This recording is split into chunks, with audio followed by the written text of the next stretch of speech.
We are just hours away from tip-off as the Hogs get ready to take on the Red Raiders. We're live in San Francisco getting you ready for the big game. And President Trump defends himself amid concerns over a security breach and announces new tariffs on imported cars. We'll have the latest right now at noon. Covering news where you live. This is 5 News at noon.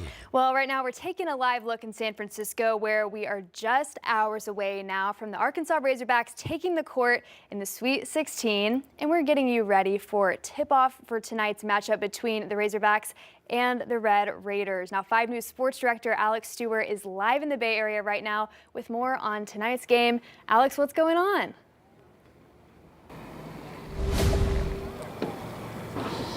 Well, Morgan, it is the icon of San Francisco, the Golden Gate Bridge. And at one point, it was the largest suspension bridge in all of America, spanning 4,200 feet.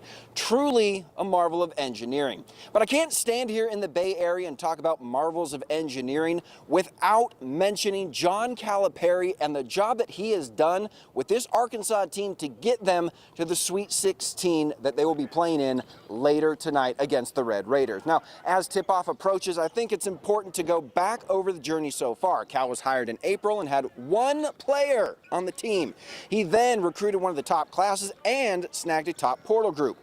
They then started the season strong, getting into the top 25 until they reached SEC play, where they started 0-5, forcing constant lineup changes. Oh, and let's not forget about the slew of injuries along the way. Jonas Adu, John L. Davis. Then as the team started to turn it around, they lost their top scorers in Boogie Fland and Adu Thoreau, and yet still they prevailed, winning 7 of their last 11, securing a spot in the NCAA tournament where, as we know, they took down 7-seed Kansas, then the 2-seed in St. John's to become the second team since 1985 to make the Sweet 16 after starting league play 0-5, and yet people still doubt.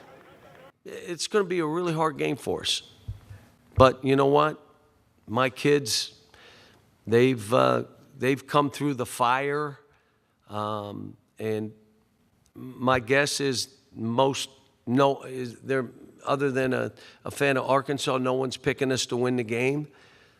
But the great news in this tournament, you got to play the games. Yes, you do, and they will play their game tonight at 9:09 against the Texas Tech Red Raiders as the Arkansas Razorbacks look to keep their golden opportunity at a trip to the Final Four alive and well. From San Francisco, I'm Alex Stewart, 5 News Sports. All right, thanks, Alex. What a great shot there. So fun to see him out there in San Francisco. And make sure to tune in tonight as we get you ready for all things Sweet 16. 5 News is courtside, live from the Bay. Alex has everything you need to know leading up to the big game. So make sure you tune in this evening at 5:30 right here on Channel 5 and 5+. We'll take you live to San Francisco ahead of the Hogs matchup. My goodness, he's just having the best time out there. And by the way, he writes all those intros you get from the Golden Gate Bridge all the way back to John Calipari and his team. Circles back around there. All right, nice weather out there for today. Plenty of sunshine and mix of clouds in there as well.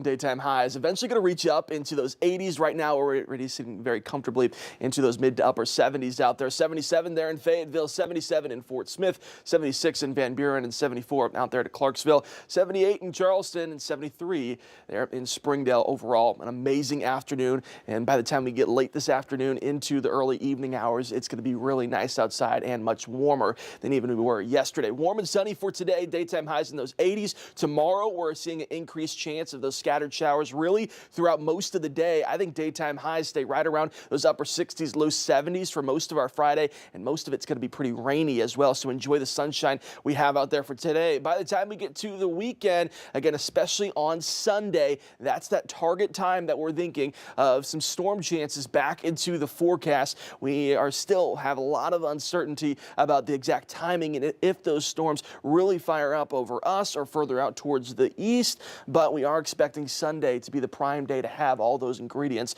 Northwest Arkansas, the rest of the day today, absolutely gorgeous. Daytime highs again reaching up into those low 80s. Take a look at this evening. By the time we get past 5 p.m., we're still talking about temperatures hanging around into those mid to upper 70s. So you got plenty of time to get outside. Across the river valley, a mix of sunshine and clouds mixing in there with daytime highs well above average into those mid 80s for us today. And again, this evening, those are some prime hours to get outside. Again, much different for tomorrow with the rain chances. And then this weekend, those storm chances. We'll talk about both coming up. Thanks, Stephen. At the Arkansas Capitol, Senator Tom Cotton and Tennessee Congressman David Kustoff introduced the Cell Phone Jamming Reform Act this week. They say the use of cell phones in prison is widespread in both federal and state areas. Cell Phone Jamming Reform Act will allow state and federal correctional facilities to use targeted cell phone jamming equipment in prison housing facilities. The precision of this jamming equipment will render contraband cell phones useless for criminals in prison without interrupting the normal communications of law enforcement and emergency first responders in the area. Lawmakers say inmates have used cell phones to conduct illegal activities, including ordering hits on people outside of the prison, running illegal drug operations, and organizing escapes. And 34,000 applications have been submitted for the 2025-26 Learns vouchers in Arkansas. That number jumped not long after the application period opened this year.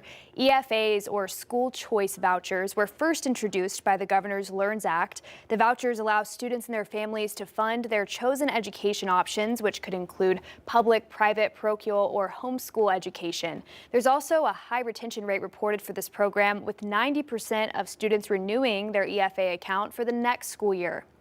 LaFleur County Emergency Services are facing a growing crisis. With call volumes doubling in recent years, the county's turning to voters for help to fund new ambulances and improve EMT salaries. LaFleur County's Emergency Services Department has been underfunded for decades, relying on just $1 million from public funding. The director says with call volumes doubling in recent years, they can't keep up. To address that issue, they're proposing a 0.3% sales tax increase to fund new ambulances and raise salaries. We're looking to just make pay competitive. Right now, some of our entry-level EMTs make about the same amount as somebody working at Walmart. Voters will decide on that crucial tax measure on April 1st, with hopes that it will improve services and response times all across the county. Well, President Trump is amping up the trade wars. He's announcing 25% tariffs on all imported cars and trucks. That move is sparking concern and uncertainty among auto dealers. Political reporter Tom Waite has more on what economists and dealers are saying.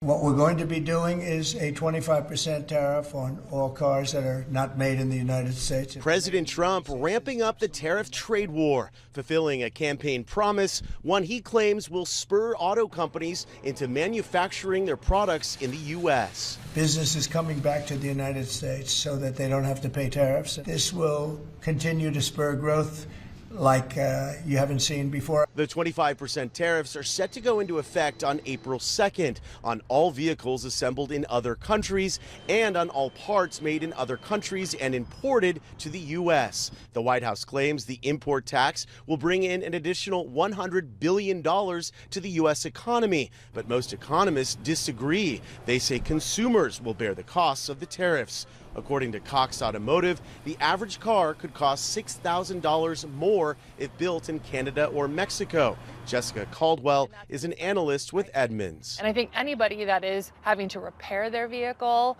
or just service their vehicle are going to experience higher costs as well. And probably insurance. You think you get into one accident, that's a lot of parts. Those are all going to be affected by the tariff.